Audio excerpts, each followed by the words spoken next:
Bismillahirrahmanirrahim. Alhamdulillahirabbil alamin wassalatu wassalamu ala asyrofil anbiya'i wal mursalin wa ala alihi wa sahbihi ajma'in. Rabbi shrah li sadri wa yassir li amri wahlul 'uqdatam min lisani yafqahu qawli. Assalamualaikum warahmatullahi wabarakatuh. Alhamdulillah, yang pertamanya yang saya muliakan dan juga hormati Tuan Pengerusi, Tuan Imam, Tuan Bilal, barisan ahli jawatan kuasa masjid, tuan-tuan guru, para alim ulama, para asatizah, tuan-tuan, puan-puan, ibu ayah yang dikasihi Allah Subhanahu wa taala sekalian. Jadi alhamdulillah, yang pertamanya kita panjatkan kesyukuran kepada Allah Subhanahu wa taala dengan keizinannya, kekuatan, kesihatan dan juga nikmat umur yang masih lagi diberikan pinjaman kepada kita pada petang ini, dapat sekali lagi kita mendirikan solat fardu asar secara berjemaah.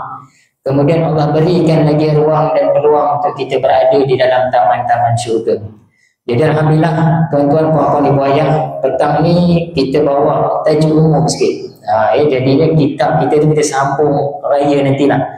Tak apa tuan-tuan, sebab petang ni saya ajaknya nak berkongsi sikit tentang 10 malam yang terakhir. Sebab dah sedang elok lah ya, hari ni dah masuk 21 Ramadan, masuk kata tinggal lagi 10 hari saja lagi. Jadi alangkah ruginya nak jumpa lagi tahun depan, tak tahu lagi. Jadi kita ambil sikit, mungkin ada tanda-tanda, mungkin ada lah, manalah tahu malam ni atau malam esok ya, tuan-tuan tergolong dalam golongan yang dapat malam Lailatul Qadar. Jadi rasa apa nak buat? Takut nanti dah malam Lailatul Qadar tidur saja. Jadi kesekurang-kurangnya dapatlah kita satu amalan, satu perkara yang kita boleh lakukan. Andai takdir Allah menentukan kita pada malam ini ataupun malam-malam yang berbagi ini dengan malam Lailatul Qadar. Ya tuan-tuan, kita nak jumpa lagi tahun depan Ramadan belum tentu lagi. Kan tahun ni pun kita lihat kiri dan kanan kita, kawan-kawan kita, mak ayah kita, adik-adik kita, ada yang sempat sampai 10 Ramadan ada, atau ada yang dah meninggal. Ataupun karya kampung kita, ada yang belum sampai Ramadan dah meninggal dunia.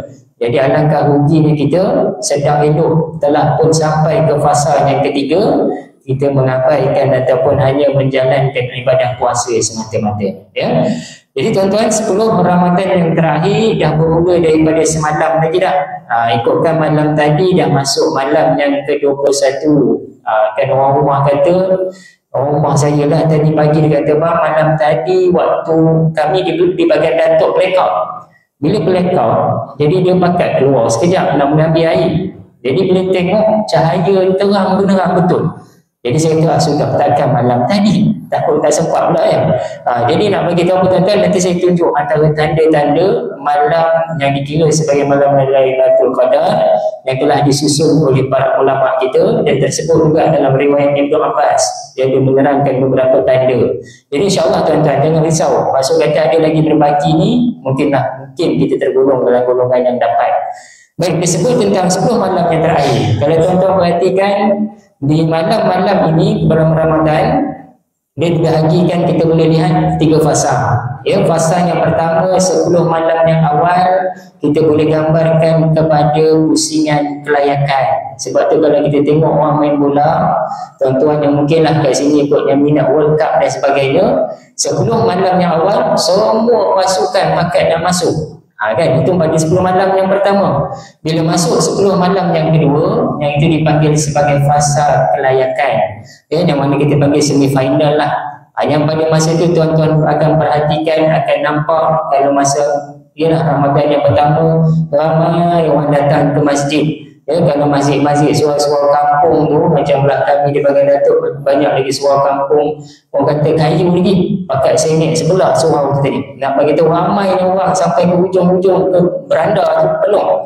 Tapi bila masuk kepada fasa yang kedua, tuan-tuan akan nampak mula melakukan kata masjid dan juga surau-surau dah mula melakukan satu potensi kemajuan. Bukan kata maju tu tadi, maksud kata maju ke depan. Saf yang sebelum ni bukan sampai hujung ke belakang, dah mula sikit-sikit bawah berada ke depan. Nak beritahu apa itu perubahan yang berlaku. Saya harap di masjid Kampung Saadah ni tak adalah sampai macam tu, masuk kata penuh lagi lah sampai ke belakang kan. Dan bila masuk kepada 10 malam yang terakhir, tuan-tuan akan nampak yang lebih banyaknya nanti, yang ini dah menjadi macam satu trend dah. Ya, kalau tuan-tuan tengok di expo bazar, kalau kita tengok di shopping complex, dia kata lebuh raya, yang di situ lebih ramainya manusia berbanding dengan masjid-masjid ataupun surau-surau. Sebab tu Nabi pesan para sahabat, dan juga ulama salafus salih mengatakan, alangkah ruginya kita, Allah dah bagi gambaran 10 malam yang terakhir yang dijelaskan dalam ayat Quran sendiri dalam surah Al-Qadr, inna anzalnahu fi lailatul qadr wa ma adraka ma lailatul qadr, lailatul qadri khairun min alfi syahr. Yang mana kalau tuan-tuan berada pada 10 malam terakhir dan ditakdirkan salah satunya adalah malam Lailatul Qadar, tuan-tuan buat ibadat yang mana ibadat itu menyamai malam melebihi seperti mana 1000 malam. Bayangkan tuan-tuan, banyak tu 1000 malam. Jadi bila sebut tentang 10 malam yang terakhir, apa agak-agaknya yang kita boleh contoh yang Nabi kita buat? Hadis daripada riwayat daripada Aisyah, tuan-tuan. Aisyah menyebutkan, dia bertanya, dia melihat keadaan Nabi SAW ketika mana masuk sahaja 10 malam yang terakhir, Nabi buat 3 perkara. Yang 3 perkara ni lah kita boleh contoh, mencontohi juga salah satunya. Yang mana disebutkan yang pertama, Nabi akan mengetatkan kainnya sebelum minum ke kain Nabi. Maksud kata ketat kain apa tuan-tuan? Iaitu Nabi dah mula start tidak akan mendatangi isteri-isteri baginda. Maksud kata kita ada 366 hari, takkanlah 10 malam tu rasa macam tak boleh Ustaz. 10 malam tu kena dulu, kan? Yang mana kalau boleh tuan-tuan, bukanlah kita tak tidur dengan isteri kita, tidur. Cuma pada malam itu Nabi nak tunjukkan kepada kita, Nabi lebih banyakkan tumpuannya kepada amal ibadat. Maksud kata pada malam-malam terakhir itulah Nabi akan gandakan lagi mungkin. Kalau sebelum ni baca Quran yang kita nak nandingi dengan Nabi tak sampailah tahap amal Nabi. Cuma nak beritahu pada kita, mungkin sebelum ni kita baca Quran adalah satu muka. Jadi kalau boleh mulai daripada 10 malam yang terakhir ni, tuan-tuan gandakan lagi. Maksud kata dapatlah 2 muka, 3 muka, ataupun dapat 1 juzuk lagi bagus. Itu yang Nabi buat pada perkara pertama, mengetatkan kain dia. Yang keduanya, Nabi akan menghidupkan malam-malam Ramadan. Menghidupkan malam-malam Ramadan ni dengan melakukan qiyamul lail. Qiyamul lail ni maksudnya bangun pada waktu malam tu tadi. Dan kalau tuan-tuan perasan, masjid, surau, bila masuk di 10 malam yang terakhir, dia akan buka pintu seluas-luasnya untuk diadakan iktikaf.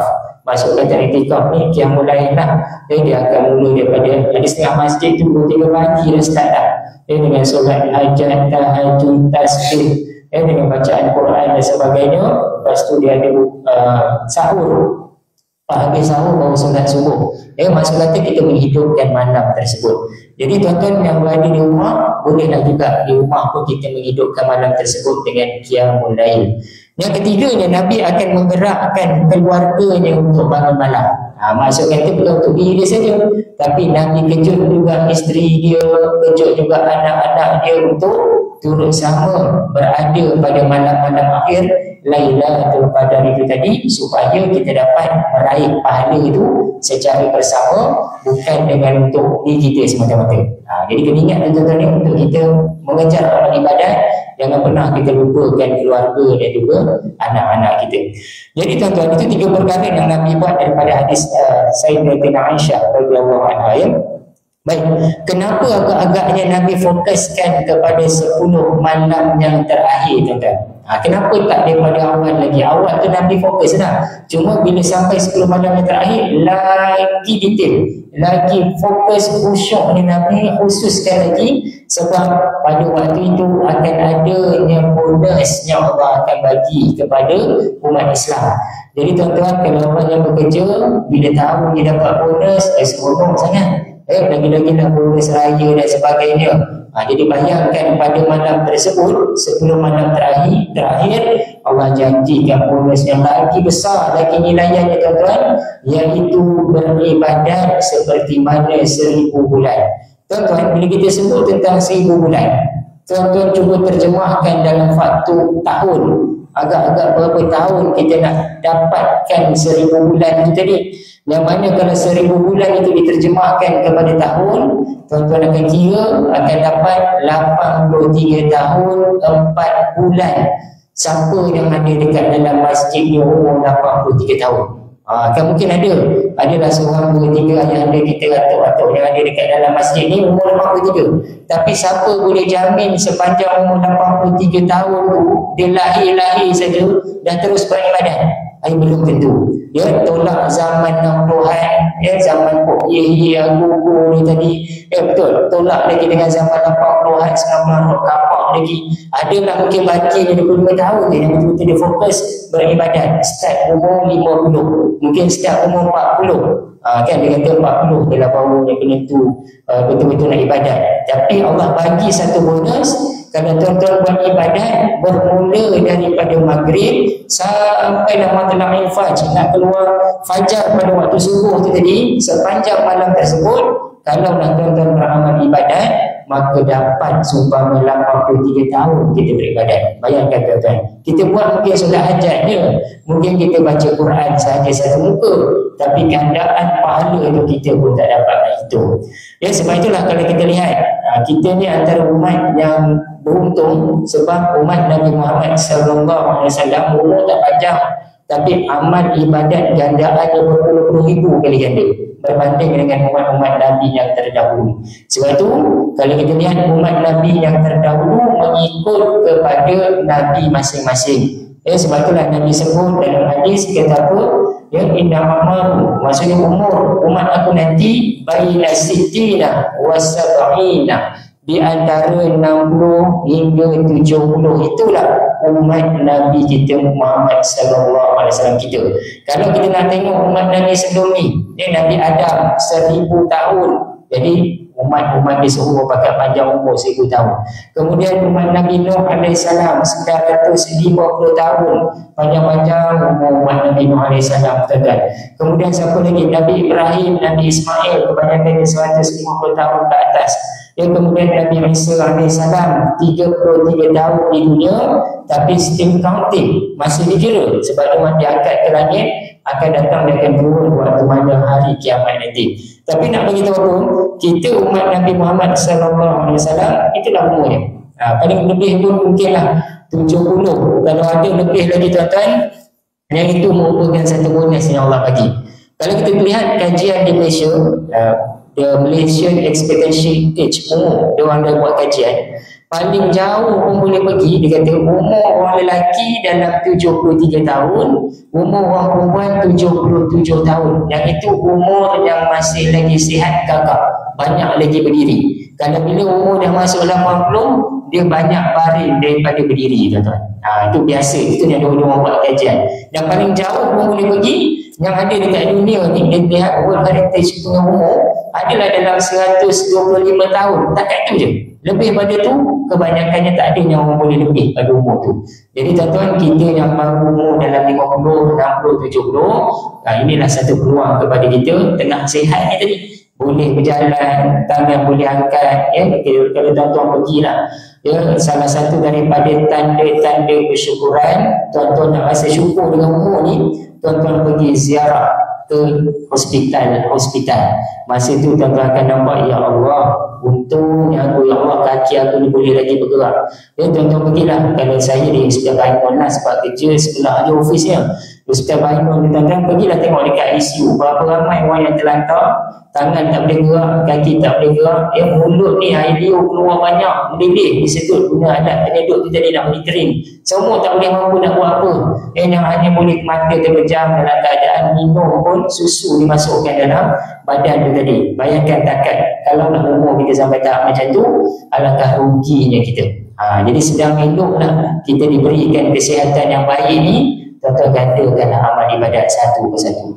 Baik, jadi tuan-tuan, ni kita dah masuk sikit dia punya hit tanda tadi Lailatul Qadar ya. Kalaulah kita nak memburu Lailatul Qadar, yang ini dihimpunkan dalam banyak kitab menyebutkan, tuan-tuan, kita memerlukan, dikata dekat sini, iaitu perlu dicari. Malam Lailatul Qadar adalah malam yang perlu dicari, bukan dengan persiapan kita yang ala kadar. Kalau persiapan ala kadar, jawabnya dapat Laila anak Pak Qadar. Kan itu dekat jalan sebelah aje lah. Tapi yang kita nak bunuh ni Lailatul Qadar. Ya, satu malam Allah dah tentukan pada kita. Yang mana kalau nak dapat, dia perlukan satu pencarian dan pemburuan yang kita kena usaha. Sebab itulah kalau kita lihat orang yang masuk dalam atlet sukan, olimpik dan sebagainya, macam mana dia boleh percaya, disebabkan usaha dia yang bersungguh-sungguh. Jadi kita ni kalau tak bersungguh-sungguh, anak kadar dia janji tarawih pun 20 rakaat habis 8 paket air, hilang dah 5 saf kat belakang kan. Contoh tuan-tuan ya, bukan masjid sini lah, masjid tempat lain. Dan kadang-kadang last sekali saf depan dia tinggal. Jadi macam mana kita nak dapat Lailatul Qadar? Ya, kalau kita lihat ya, contoh, saya bagi contoh pelari pecut dunia lah ya, Usain Bolt nama dia. Dia ni tuan-tuan lari 100 meter dalam tempoh 9.58 saat. Sekejap, pantas sangat. Punya laju lari. Kalau dah kita tengok dia punya larian yang laju 100 meter tu 9.58 saat, dia dapat gold medal, pingat emas. Agak-agak boleh dia buat latihan yang ala kadar. Maksud kata dia pilih-pilih je. Malam ni buat latihan, esok tak payahlah, esok tidur ya. Esok lagi buat lagi latihan, esok lagi tidur lagi, tak bangun ni tuan-tuan.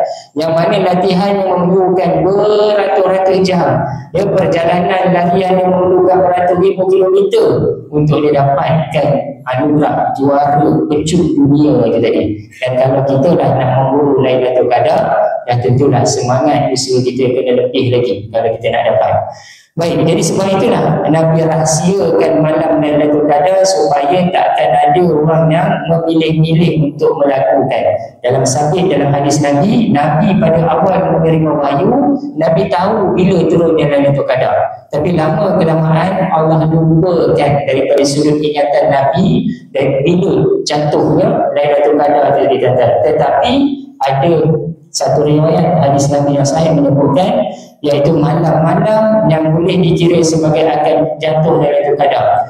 Seperti mana kata Imam Ar-Razi, yang mana kenapa Nabi merahsiakan malam Lailatul Qadar? Sebab yang pertama nak supaya kita bersungguh-sungguh.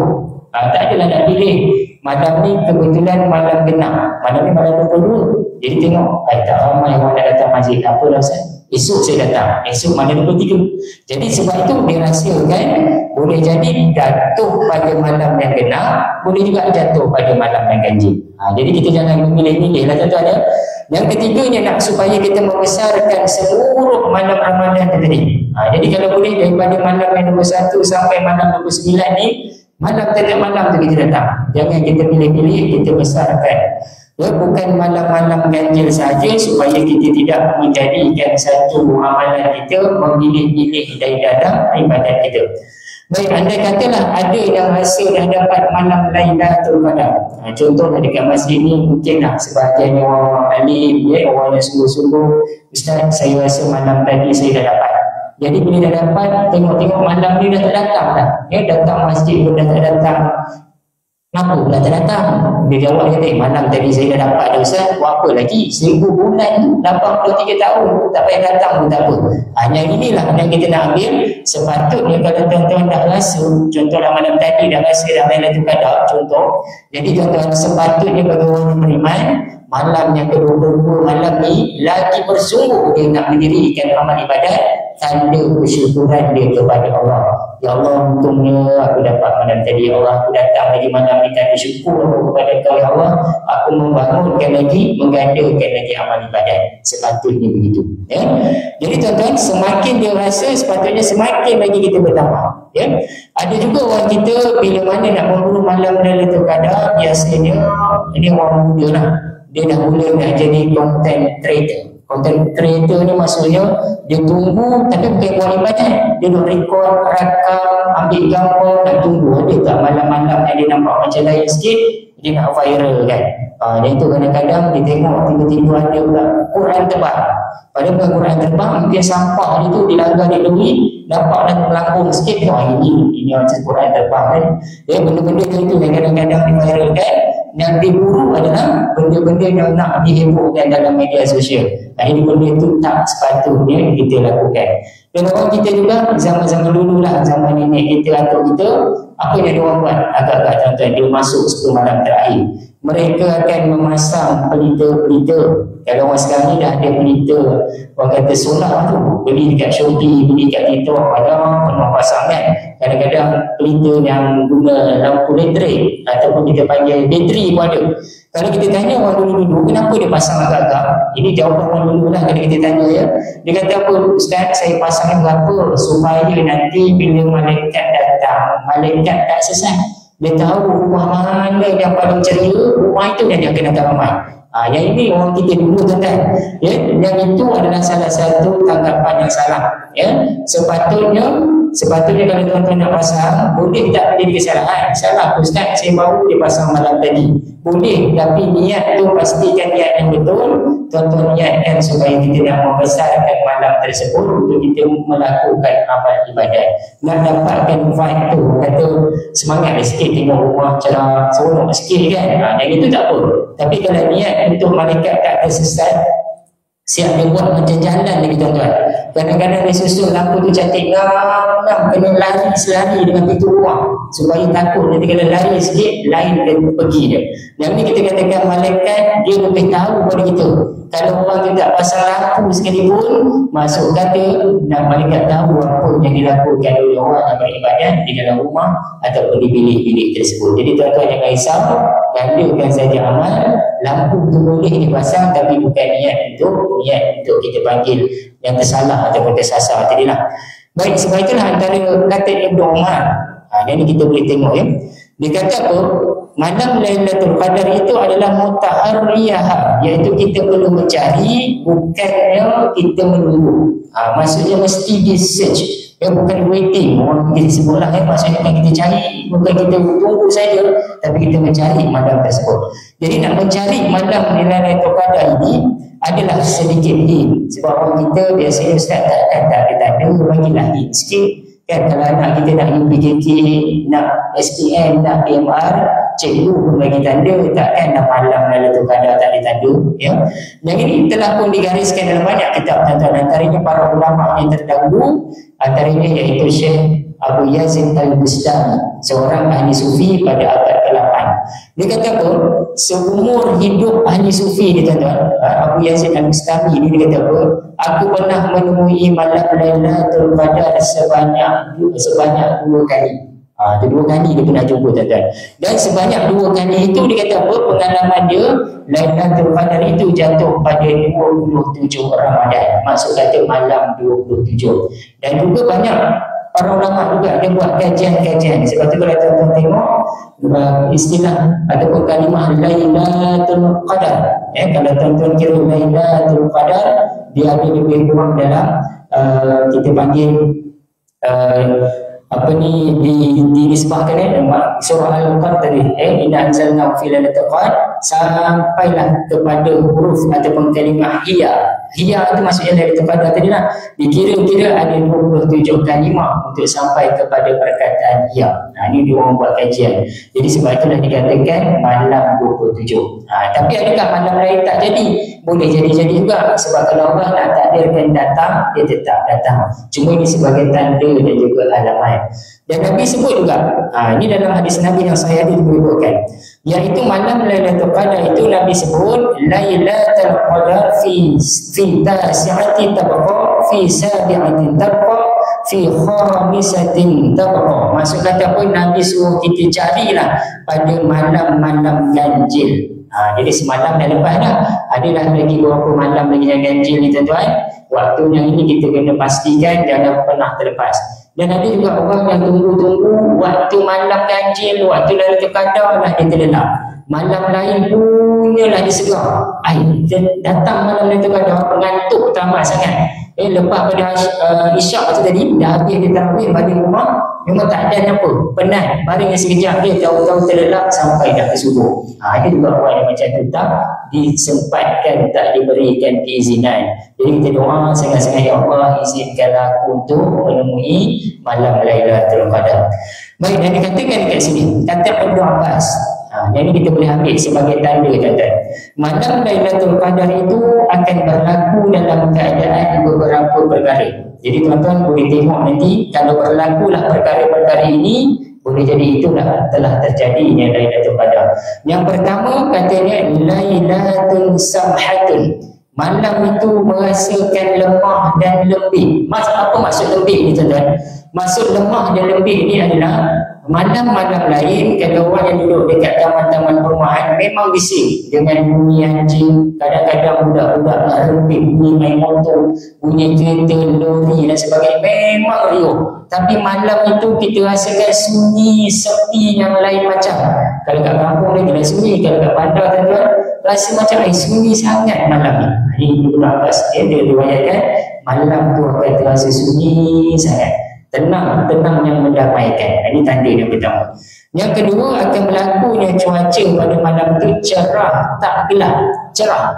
Malam-malam lain gelap, kadang-kadang kita keluar rumah kena ambil dengan flashlight tu baru boleh nampak. Tapi malam tu tak perlu pun tak apa, kita boleh tengok lain macam cerah dia. Yang itu tanda yang kedua, kata Ibn Abbas katanya. Yang ketiga, dia kata apa? Lara dan wala baridatan. Malam tersebut tak sejuk dan juga tak panas.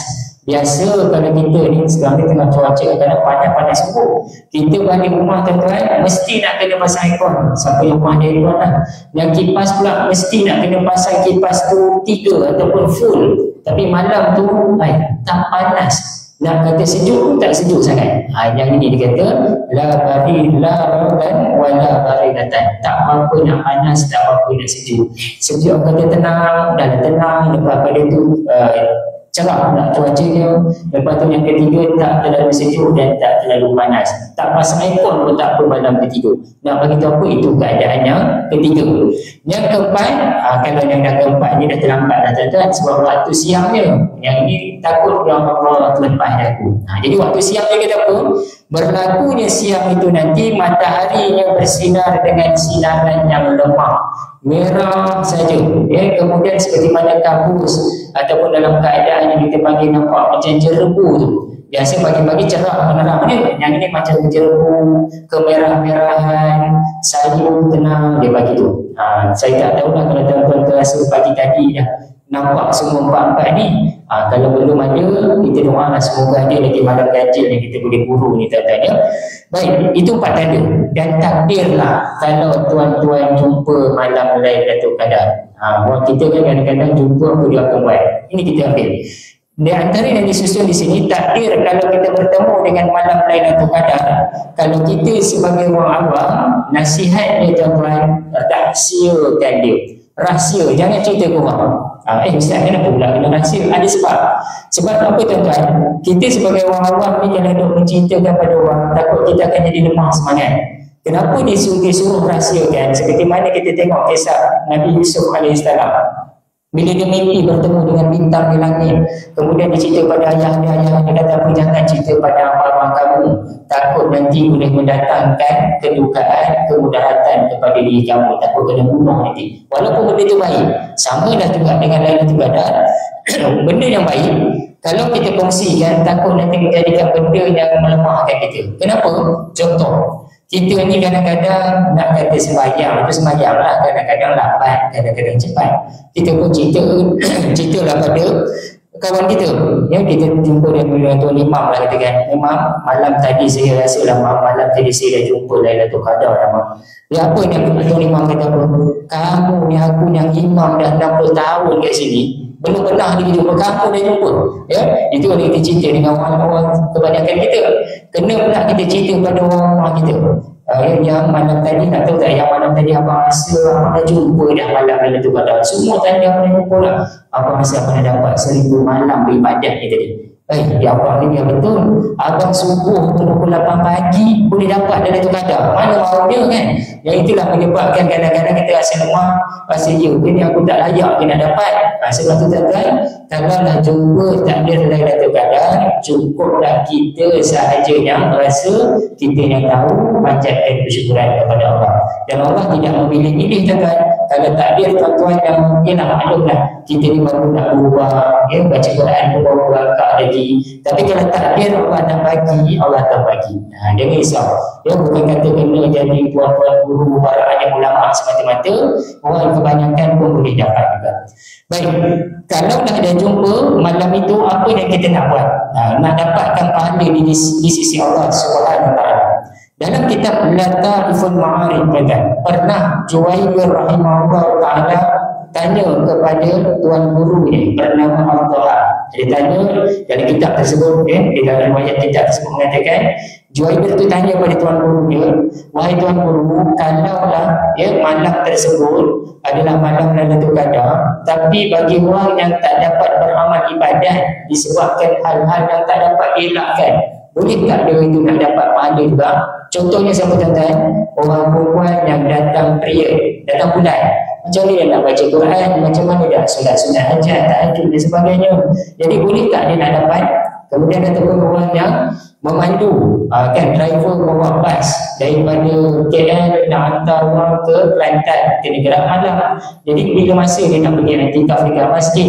Jadi orang-orang yang macam ni boleh dapat tak? Yang tidak diizinkan untuk macam kita lah beriktikaf. Maka apa jawab tuan guru yang Tuhan ni? Dia kata apa?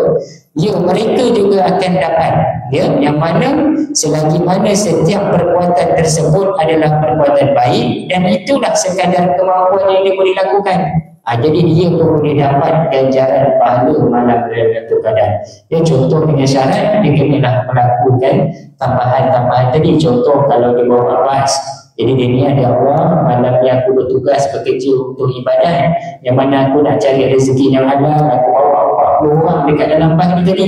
Aku nak pastikan dia selamat sampai ke Perlis, sampai ke Kelantan, sampai ke Terengganu. Jadi sepanjang jalan dia pegang steering tu, dia mengucapkan lafaz tasbih, zikir dan tahmid, dan takdir malam Lailatul Qadar, dapat juga dia ganjaran amalan seumpama dia beribadat 1000 bulan. Jadi untung tuan-tuan ni, sebab tu orang yang sengkang mata ni waktu malam boleh dapat tadi. Ataupun tuan-tuan yang kata orang rumah dah, dia yang buat kuih, sekarang ni dah sibuk lah buat kuih, dia kuih semprit, kuih raya, nak beli mahal. Kadang-kadang dah lah mahal, dah rasa tak sedap pula, jadi dia buat sendiri. Jadi kalau buat semata-mata buat, tak ada disulami dengan bacaan-bacaan zikir dan sebagainya, dapatlah dia umpama buat kuih semprit 1000 bulan. Setakat itu je lah dia dapat. Jadi sebab tu kalau boleh tuan-tuan selitkan dengan bacaan-bacaan tasbih, zikir dan perkara-perkara yang boleh menambahkan lagi amal ibadat kita. Baik, dan dikatakan juga sini tuan-tuan, yang ni kita boleh ambil juga lah. Janganlah kita melakukan pada malam-malam akhir Ramadan tersebut dengan perbuatan-perbuatan yang ke arah maksiat. Contoh maklumlah, kita kadang-kadang balik saja daripada sembahyang tarawih, minum kopi sikit, teh tarik sikit, lepas pada tu buka TV, layan Netflix. Orang ada Netflix lah, ataupun layan Astro, kadang-kadang tengok movie cerita. Kalau tuan-tuan habiskan sisa sebelum malam yang terakhir begitu, maka alangkah ruginya hidup kita. Macam saya sebut tadi lah, umur kita tak panjang, jadi gunakanlah yang bagi 9 hari yang ada untuk kita gandakan lagi amal-amal kita, tuan-tuan. Kalau kita sibuk dengan berdating ataupun melakukan perkara yang tak baik, benda-benda yang lara sia-sia, maka benda itu tak akan dapat kebaikan kepada kita. Baik, kata Syekh Atiyah Sakar, yang mana dia telah mengkaji akan hadis daripada Ibn Abbas tersebut, maka dia kata apa? Kalaulah kan tuan-tuan dah tahu dah malam-malam akhir ni, apa yang kita nak buat? Berkenaan turunnya malaikat, tanazzalul malaikatu wa ruh. Dia kata apa? Maka pada malam tersebut yang kita boleh buat antaranya qiyamul lail. Macam masjid selalu buat lah, kita ada bagi iklan, malam ni kita akan buat qiyamul lail, datang pukul 3 contoh, kumpul, kita buat sunat-sunat tahajud, sunat-sunat hajat, sunat-sunat tasbih, kemudian kita adalah baca zikir sikit, baca Quran, kemudian kita tutup dengan sahur. Itu pun boleh juga dijadikan sebagai qiyamul lail. Dan qiyamul lail ini juga tidak semestinya dengan solat, boleh jadi dengan kita duduk berzikir, bertafakur, itu pun qiyamul lail. Kan Ustaz, saya tak mahulah, saya tak larat nak solat-solat sunat ni, saya duduk je boleh Ustaz? Boleh, yang itu boleh dia sebagai menghidupkan malam-malam qiyamul lail. Lagi-lagi lah malam-malam sebelum malam terakhir. Duduk bertafakur ataupun berzikir ni tuan-tuan. Kalau nak berzikir, berzikir. Kalau nak bertafakur ni, tafakur adalah berfikir. Fikir apa tuan-tuan? Fikir tentang masa depan. Bukan fikir masa depan dunia, masa depan akhirat. Jangan fikir bila aku nak kahwin ni, dah 40 tak kahwin-kahwin. Yang itu tak perlu, yang itu nanti dulu. Fikirkan dulu, ya Allah, agak-agak ni sempat ke aku ni nak beramal ibadat. Ya Allah, banyak usaha aku, ya Allah. Banyak yang benda aku ni kurang lagi. Jadi berfikir pun dikira juga, dikatakan oleh Syekh Atiyah Sakar ni, iaitu diumpamakan juga dengan ibadat. Boleh tuan-tuan ya? Ataupun dikata apa, semua ni akan dilalui oleh malaikat rahmat. Orang yang qiyamul lail, orang yang solat, orang yang duduk sahaja berzikir, yang buat i'tikaf, dia dikata semua ni malaikat akan lalu. Kalau dia masih melakukan ibadat, maka akan dikira sebagai beribadat. Tetapi dikata di sini, tetapi kata ulama tersebut, buatlah ibadat yang lain daripada kebiasaan. Ni kalau tuan-tuan ada kemampuan lah. Bagi orang yang dah pencen, orang yang dah bersara, dia tak ada komitmen nak kerja, nak bermawan, nak bekerja, lepas tu nak kata nak redah jam dan sebagainya, nak setting time, nak kerja masa kena masuk pukul 8. Jadi yang banyak masa ni tuan-tuan yang umur yang dah 60 ke atas, untung sangat sebab masa banyak. Dia kata apa? Yang ni pertama, i'tikaf di masjid. Kan pergi masjid ataupun surau, duduk beriktikaf. Lebih kurang datanglah, kalau tuan-tuan boleh mampu datang pukul 3 lah, pukul 4. Itu yang pertama. Yang kedua ni, banyakkan berdoa. Sebab Aisyah dia tanya kepada Nabi, kalaulah saya jumpa ya Rasulullah malam Lailatul Qadar, apa agaknya doa yang saya nak baca? Doa ni banyak tuan-tuan. Yang inilah Nabi ajar, iaitu doa mohon keampunan yang imam selalu baca bila sampai rakaat yang keempat. Tarawih biasa kan, rakaat keempat. Kalau tuan-tuan pernah dengar doa ni, biasa dengar lah. Ya, Allahumma inna nas'aluka ridhaka wal jannah wa na'udzubika min sakhatika wan nar. Allahumma innaka 'afuwun karim tuhibbul 'afwa fa'fu 'anna wa 'an walidina wa jami'il muslimin wal muslimat. Yang ujung-ujung tu boleh lah, ataupun nak berhenti sampai fa'fu 'anna bi rahmatika ya arhamar rahimin pun boleh. Ustaz, itu dalam bahasa Arab panjang dalam nampak, bahasa Melayu tak boleh Ustaz? Boleh. Bahasa Melayu pun boleh. Kita terjemahkan saja, ya Allah, jauhkanlah aku ya Allah daripada api neraka, masukkanlah aku ya Allah dalam syurga-Mu ya Allah. Dan kemudian sambung yang Allah innaka afuwun, sesungguhnya Engkau ya Allah Maha Pengampun, Maha Pemaaf ya Allah, ampunkanlah ya Allah dosa-dosa aku ya Allah. Cukup itu je. Itu pun dah sangat baik. Yang ini sahih dengan hadis Nabi sallallahu alaihi wasallam. Jadi tuan-tuan jangan pernah tinggal doa tersebut, kemudian tambahlah lagi dengan doa-doa yang lain. Antaranya tuan-tuan nak doa panjang umur, murah rezeki dan banyak lagi lah yang kita boleh gandakan lagi. Baik, yang itu antara perkara yang kita boleh dapat di dalam malam Lailatul Qadar. Baik, dalam 10 malam yang terakhir dan 10 hari yang terakhir ni juga tuan-tuan, saya nak kongsikan dengan satu lagi amalan. Lailatul Qadar tu dah habis lah. Saya dah simpulkan di situ. Tuan-tuan boleh hadapkan sehadap-hadap yang baik dan kejarlah malam Lailatul Qadar itu tadi tuan-tuan. Yang perkara kedua, yang ini yang sangat-sangat dituntut juga. Kebetulan lah kita dah sampai kepada 10 hari yang terakhir ni. Sebab bulan Ramadan ni bulan yang lipat gandakan amalan. Tuan-tuan jangan pernah kita meninggalkan, melupakan lagi satu amalan yang Nabi sangat suka buat, sungguh-sungguh Nabi buat, iaitu bersedekah. Dan bersedekah jariah, yang mana tuan-tuan disebut dalam Quran, orang yang mati Dia minta merayu balik pada Allah, ya Rabb, ya Tuhan, wahai Allah, boleh tak hidupkan kami ni, aku hidup balik ya Allah, hidupkan aku yang Allah sikit pun jadilah. Tak dapat 1 jam, setengah jam, tak dapat setengah jam, sikit sangat waktu pun jadilah ya Allah.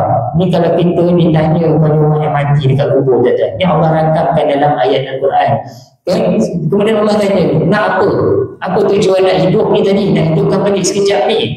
Yang mana dijawablah mayat tersebut, jenazah tersebut, dia kata, aku nak bangun semula untuk melakukan sedekah. Sedekah, tuan-tuan. Padahal banyak lagi ibadat lain, sunat, puasa tu, solat sunat ke, berzikir ke, beriktikaf dan sebagainya. Dia tak buat yang itu. Yang dia nak hidup semula untuk memberikan sedekah. Sebab dia nampak dalam sedekah tersebut ganjarannya yang berterusan, yang mana dilipat kali gandakan lagi. Sebab tu kita dah masuk 10 Ramadan terakhir, tuan-tuan, berikanlah. Ya, kita kata sebagai sedekah amal jariah kita, sebab keadaannya takkan sama dah pada bulan-bulan yang biasa. Kalau bulan-bulan biasa kita bagi RM1 digandakan 10, ya. Kalau bulan Ramadan digandakan 1000, tuan-tuan. Siapa yang boleh bagi nilai pahala yang itu? Ya, dah tentulah Allah Subhanahu Wa Taala. Jadi sebab itu, tuan-tuan, amalan sedekah jariah ini kita kena galakkan lagi. Lebih-lebih lagi dalam hadis Nabi mengatakan pada waktu itu Nabi pernah dapat seekor kambing. Seekor kambing Nabi sembelih, Nabi bagi tahu kepada bini dia Aisyah, edarkan, sedekahkan pada semua orang. Bila dah sedekah, Nabi tanya lagi, ada tak lagi yang tersisa, terbaki? Maka jawab Aisyah, ada lagi yang Rasulullah, iaitu tulang bahagian bahu. Maka apa yang Nabi jawab? Semua itu tadi, sebahagian yang kita dah sedekah, itu semua dah menjadi tempatnya amalan pahala. Cuma yang tertinggal adalah bahu. Nak beritahu, semua yang tuan-tuan bagi tadi akan dikira sebagai amalan sedekah. Dan sedekah itu yang mana dijelmakan nanti di akhirat kelak dalam rupa manusia yang dekat duduk sebelah kita, yang akan menjadi peneman kita di alam barzakh khususnya tadi, tuan-tuan. Sebab tu ganjaran pahala orang bersedekah ni cukup besar. Dan Nabi pesan lagi dalam hadis yang lain, dalam bulan puasa lah lagi banyak kita kena bersedekah. Paling tidak pun dapat kita menjamu orang yang susah untuk menjamu selera waktu buka puasa. Kita nak buka puasa sekejap lagi ni. Jadi kalau tuan-tuan ada rezekinya lebih, tuan-tuan belilah dekat bazar. Mungkinlah kita kemampuan kita kecil je. Ya, mungkin kita boleh mampu beli kuih 3 kentul pun. Tak apalah. 3 kentul yang tuan-tuan beli, bagi jiran sebelah. Ataupun tuan-tuan tengok kat bazar tu ada orang susah. Kadang-kadang kita pernah nampak ada orang bawa anak ramai, dia tengok ni anak dia nak teringin, nak makan roti jauh. Ayah duit tak berapa nak cukup orang kampung, kadang-kadang kais pagi makan pagi. Jadi anak teringin, jadi dia sempat lalu dia. Kita pun dengar kadang-kadang, tak pernah yang tak ada duit. Nantilah esok kita ayah beli. Kan? Jadi dia pun berlalu pergi. Kita yang dengar ni kadang-kadang tak salah pun kita kata, tak apalah bang, saya belanja abang hari ni untuk anak-anak, kita sedekahkan RM5 dia, tuan-tuan, ataupun RM10. Ganjaran yang kita dapat, apa pahala yang dia dapat pada bulan puasa tersebut akan dapat juga pada kita. Kan Nabi sebut dalam hadis, yang mana tidak akan mengurangkan sedikit pahala orang yang berpuasa tersebut, pahalanya akan dapat juga kepada kita. Itu untung bagi orang yang menjamu selera, orang yang berbuka puasa. Ya, sebab tu tuan-tuan, kalau ada kurma, bagilah kurma. Kalau ada seteguk air pun kita boleh beli, kita bagilah. Sebab Aisyah pernah satu ketika ada orang nampak, orang lelaki ni ada nampak Aisyah sedang memegang anggur. Jadi Aisyah ambil sebiji je, sebutir je anggur, dia bagi kat seorang kanak-kanak. Jadi lelaki yang nampak Aisyah bagi 1 biji anggur tu, dia tegur Aisyah. Dia kata, wahai Aisyah, apa benda lah bagi sebiji je? Ini orang kata rasa kenyang pun tak kenyang, dapat rasa pun sikit sangat dapat rasa. Apa jawab Aisyah? Aisyah kata apa? Aisyah membacakan satu surah ayat Quran, kata apa? Bukankah telah tersebut dalam Quran yang mengatakan kalau kita memberikan kebaikan walaupun sekecil zarah, Allah akan berikan juga pahala kepada kita. Terus senyap orang lelaki tersebut. Nak beritahu apa, tuan-tuan? Ikut pada kadar kemampuan kita. Kalau tuan-tuan mampu bagi lebih, bagi lebih. Ya, kalau mampu sekadar yang tuan-tuan mampu, sekadar itulah yang kita bagi. Boleh tuan-tuan ya? Sebab dia kata apa di sini? Sadaqatun jariyatun ini, jariyatun ini yang berkembang tuan-tuan ya. Dia ada sedekah ni, kalau ilmu fiqh dia ada dua. Pertama, sedekahnya habis. Tapi ini dapat juga pahala, tapi dia tidak berpanjangan. Macam kita bagi makan orang lah. Dia akan makan, telan, habislah. Itulah pahala kita. Tapi kalau yang jariyatun, yang berkekalan ni, kalau tuan-tuan infakkan di masjid-masjid, contoh masjid Kampung Saadah ni mungkin ada buka tabung nak beli kapet, ataupun nak buat nambah baikan struktur bangunan, ataupun nak tambah kat bahagian parking dan sebagainya untuk keselesaan jemaah, ataupun nak buat untuk tempat ambil wuduk, tandas. Yang itu yang berkekalan. Kalau tuan-tuan menyumbang, yang itu akan kekal sehinggalah selagi mana orang guna, selagi itu dia akan kekal. Itu daripada sudut infak ke masjid itu sangat untuk tuan-tuan yang bersedekah ke masjid dan sebagainya. Ataupun ada orang yang memerlukan pakaian-pakaian. Kita baju baik banyak dah tuan-tuan. Tiap-tiap tahun 2-3 pasang. Jadi apa salahnya kalau tuan-tuan ada rezeki yang lepas-lepas tu elok lagi, sedekahkanlah. Janganlah kita simpan buat koleksi yang kadang-kadang tak terpakai pun. Alangkah untungnya kita sedekahkan. Selagi mana orang pakai, selagi itulah kita akan dapat pahala tadi. Ya, tuan-tuan. Jadi menggembirakan pada orang lain, yang itu pun merupakan satu sedekah yang kita boleh ambil sebagai panduan di dalam kehidupan kita. Jadi tuan-tuan, sebagai pengakhirannya, yang boleh saya simpulkan sebagai pertemuan kita pada petang ini, antara perkara yang kita boleh amalkan menjelang kepada 10 yang terakhir ini, yang pertama yang saya sebut tadi, marilah kita bersama-sama memburu malam-malam akhir Lailatul Qadar. Jadi malam-malam Lailatul Qadar ini hendaklah diburu, dicari, jangan pernah kita tinggal. Dan yang keduanya, perbanyakkan lagi amal jariah sedekah kita. Dan saya tambah lagi sikit tuan-tuan, afdal sedekah, sebaik-baik sedekah, yang ini pun disebut dalam hadis Nabi yang sahih, adalah kepada kaum kerabat kita terlebih dahulu. Jadi kebetulan 10 hari yang terakhir ni tuan-tuan, jangan bagi hari raya. Hari raya itu dah jadi sedekah kan, tapi dah tak sama dah tuan-tuan nilai ni macam 10 hari terakhir Ramadan ni. Sebab orang yang bersedekah 10 hari terakhir Ramadan ni lebih banyak gandaan dia berbanding hari raya nanti. Jadi pakat pergi tengok, kok ada adik-adik kita yang susah. Tuan-tuan tak payah susah-susah pun tuan-tuan. Sekarang ni pergi ke kat pasar raya, dekat kedai-kedai, dia orang boleh packingkan dalam bentuk kotak. Tuan-tuan belilah barang-barang keperluan asas. Seronok dia orang bila sampai 1 Syawal nanti ada makanan yang dia orang nak makan ataupun jamu kepada tetamu. Jadi dalam tu mungkin ada kordial, mungkin ada ketupat segera, mungkin ada gula, mungkin ada susu. Mungkin kita belanjakan dalam RM50 satu pack. Tuan-tuan tengok dekat kampung, kita dahulukan dulu kerabat kita dulu. Tengok ada tak adik-adik kita, abang-abang kita yang susah, kita bagi sumbangan sedekah kita. InsyaAllah itu akan menjadi meringankan beban dia. Kalau adik-adik kita semua pakai kaya-kaya dah, tengok dekat kampung kita, ada tak yang susah, ibu-ibu tunggal yang anak ramai, ada tak kata orang susah, kita kumpulkan dalam. Kalau tuan-tuan mampu dalam 10 kotak, belanjakanlah 10 kotak tu dalam 5 hari lagi sebelum raya, pakat bagi sedekah supaya dapat meringankan beban dia. Kalau 1 Syawal tuan-tuan baru nak bagi, masa tu tak sempat dalam dia sendiri, tak seronok macam tu. Dapat juga sedekah pada, cuma persiapan Ramadan tu, ingin dia anak dia nak makan ketupat, mak ayah tak ada duit nak beli ketupat, dia dapat ringankan beban tersebut tuan-tuan. Jadi sedikit sebanyak itulah dapat meringankan beban orang-orang yang susah, ya. Jadi alhamdulillah itulah yang dapat saya kongsikan tuan-tuan dengan sekadar masa yang ada. Semoga kita doalah ya, kita tergolong dalam golongan yang mendapat malam Lailatul Qadar dan mendapat menjadi orang yang pemurah dan juga seorang yang suka bersedekah dalam 10 hari yang berbaki ini tadi. Jadi semoga itulah yang kita nakkan dan impikan. Semoga Allah terima segala amalan kita. Jadi saya akhiri dengan wabillahi taufiq wal hidayah. Wassalamualaikum warahmatullahi wabarakatuh. A'udzubillahi minasyaitonirrajim. Bismillahirrahmanirrahim. Alhamdulillahirabbil alamin wassalatu wassalamu ala asyrafil anbiya'i wal mursalin wa ala alihi washabbihi ajmain. Rabbana zalamna anfusana wa illam taghfir lana wa tarhamna lanakunanna minal khasirin. Rabbana 'alaika wa tawakkalna wa ilaika anabna wa ilaikal masir. Wassallallahu ala sayyidina Muhammad wa ala alihi wa sahbihi wa baraka wa sallam. Walhamdulillahirabbil alamin.